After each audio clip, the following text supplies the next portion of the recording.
It wasn't bells or balcony waves that shook the kingdom. It was a flat line of type from Kensington that hit like weather changing in a single breath. No velvet flourish, no gilded frame, just the sentence everyone pretended to read calmly while their pulse spiked. The Prince and Princess of Wales were leaving Adelaide Cottage for a new permanent home. A domestic shuffle on paper, a structural tremor in reality. Because in royal life, a front door is policy, a postcode is a doctrine, and a set of keys can tilt the whole map. To the untrained eye it looked like family logistics. 3 growing children, rooms that felt tighter after a long winter, a fence to mend and a commute to rethink. But those who measure palaces by pressure rather than paint knew at once, this wasn't about mattresses and curtains. It was about leverage. About consolidating what must be kept and shedding what has become performative. The monarchy never moves for comfort. It moves for consequence. And this move, signaled with that damply polite announcement tone only Kensington can manage, said the quiet part out loud, the Wales household is done rehearsing. The first crack of thunder came from where it always comes now, an algorithm that smells urgency. Social feeds flared, breakfast shows reached for their emergency fonts, and even the loyalists, who pride themselves on being unflappable, swapped uneasy texts. Adelaide Cottage had been sold as sanctuary, 4 bedrooms, honest brick, green Windsor air, a place to walk to school without forming a news event. It was chosen to be near the late Queen in her last season, to give Catherine space that London refuses to leave unphotographed, to let William be a father without asking permission from lenses. It was supposed to be the one address that did not double as a headline. 2 years later, the box was being taped shut. Either the fairy tale shrank in the wash, or the fairy tale was never the point. Inside the walls, reaction was colder and more telling. People who know how many steps from the king's desk to the chapel, and how many minutes a private secretary can shorten a problem before it becomes a crisis, did what they are paid for. They kept their faces neutral and their phones on silent. And then they admitted in the kinds of sentences that only exist off the record that everyone had always known. Adelaide was a temporary harbour, a field camp, a pause pressed during a season of funerals and feverish headlines. It was a question disguised as a cottage. Can the next crown run on low voltage? No marble, no battalions of staff, no formal staircase swallowing an echo. Or does the work require a different kind of silence? The press tried on a dozen answers like hats at a race. One premier fantasy galloped around the track for months. Fort Belvedere, the scandal-stained folly where a king once chose love over the job. Redemption arc. Ghost clearing. The heir strides into the last place a sovereign failed and cleans it with duty. It practically wrote itself. And then reality arrived in 3 syllables that sent researchers diving for maps. Forest Lodge. Not a fortress. Not a castle. A house almost no one beyond estate wardens and archivists had rehearsed saying out loud. The headline sounded like a typo, the meaning did not. The future of the crown would be written where cameras can't find angles. Forget the glittered myths. The choice was not a snub to Buckingham, or a romantic sulk against Windsor. It was a thesis bound in brick. William and Catherine would operate from a base that reads as family first, logistics second, optics last. No ballroom to tempt pageants, no balcony to breed demands, no staff quarters that swallow privacy like a drain. A house that cannot be turned into a tourist mood board. Supporters called it modern. Critics called it derobing the mystique. Both sides understood the same point.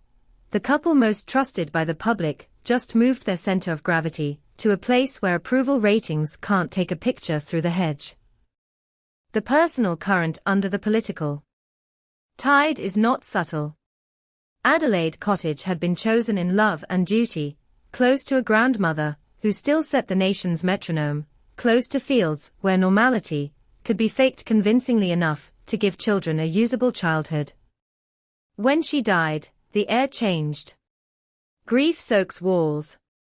You hear her dogs where there are no dogs, see her hat in a corner that holds only light.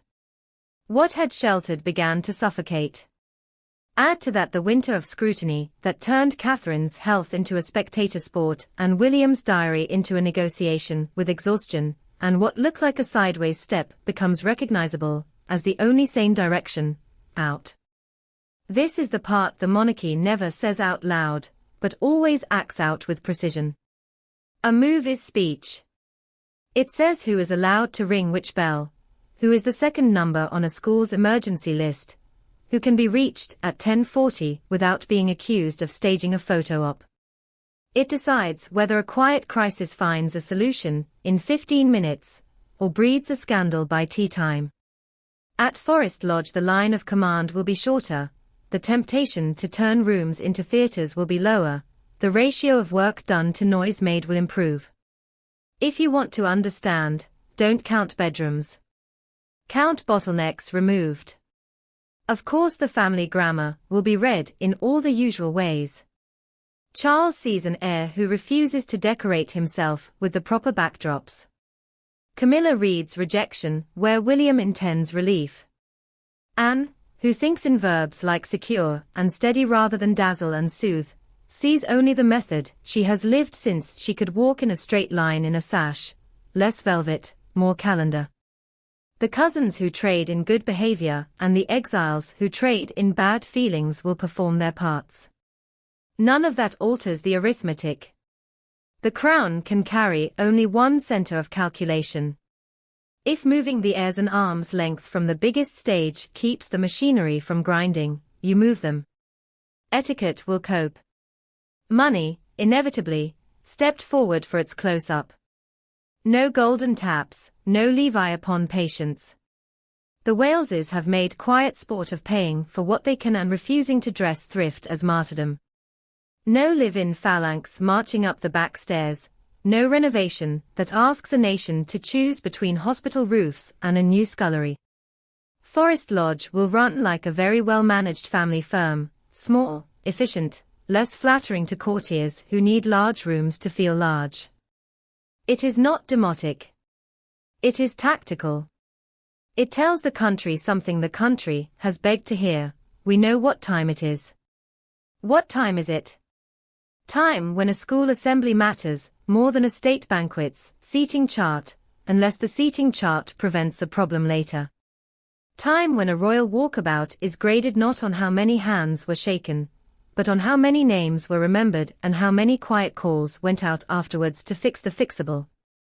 Time when the loudest critics are invited to bring one practical idea, and made to watch it either succeed or fail in the daylight they love. Time when nostalgia is allowed in only if it pays rent. The museum steps and garden beds that have become the Wales signature fit neatly into this map. Want to know why a modest house helps? Because the story moves from where do you live to what did you do faster when nobody is tempted to ask for a chandelier shot. It aligns with Earthshot and early years' work, because it takes the royal lens off marble and points it at soil, sleep, and schools. It continues a through line started in Windsor classrooms and village halls.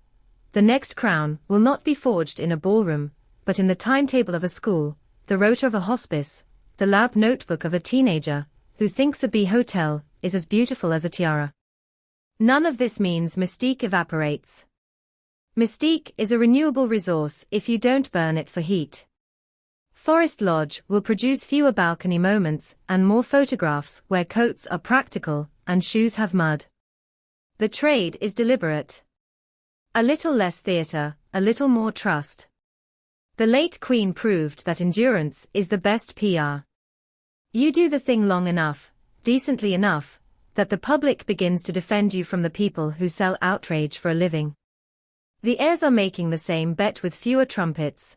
Do the work, shrink the stage, let competence talk. Meanwhile, the rumors will keep freelancing. Fort Belvedere will never entirely leave the headlines, because scandal is an addict and the abdication is its drug of choice. Kensington will always be painted as either a gilded cage or a metropolitan engine depending on who needs the metaphor. Buckingham will gleam like a well-tended myth, while the actual work happens wherever the diary says it happens. That is the bargain: stability performed in one place, stability produced in another. There will be bruises. Aides who measure their worth by proximity will learn to measure it by outcomes. Commentators who prefer palaces as pantomime will howl that the magic is gone, while the pensioners who pay the bills will quietly approve the electricity saving. Those who think heritage is a set of frozen poses will accuse the heirs of vandalizing tradition. Those who think heritage is a living discipline will recognize the opposite. If the move works, nobody will remember the date on the press release. If it doesn't, the people who hate the crown will claim they saw it coming. That is not a risk unique to Forest Lodge. It is the interest rate on monarchy in the 21st century. And what of the children whose names headline the quizzes and the tea towels? They are the whole point. George learns that privacy is not a luxury, but a condition for sanity. Charlotte learns that quiet is a resource you can spend wisely later. Louis learns that mischief can survive even when corridors carry consequences. A house where laughter is allowed to be louder than headlines will make better heirs than a house that treats childhood like press training. If Forest Lodge delivers that, its value cannot be printed in any budget. The old houses aren't being thrown away. Buckingham's lights will still map the year. Windsor's towers will still rise out of mist like an assurance the island hasn't slid anywhere foolish. The king will keep his desk, his papers, his rituals, and the dignity his mother taught him to husband. The queen will keep her causes and the steadiness that finally outran the chorus that promised she never would. But the weight of tomorrow, of inboxes that multiply and expectations that bite, just moved to a front door nobody can film from the pavement. That is the story. Not rebellion. Not sulk. Adjustment.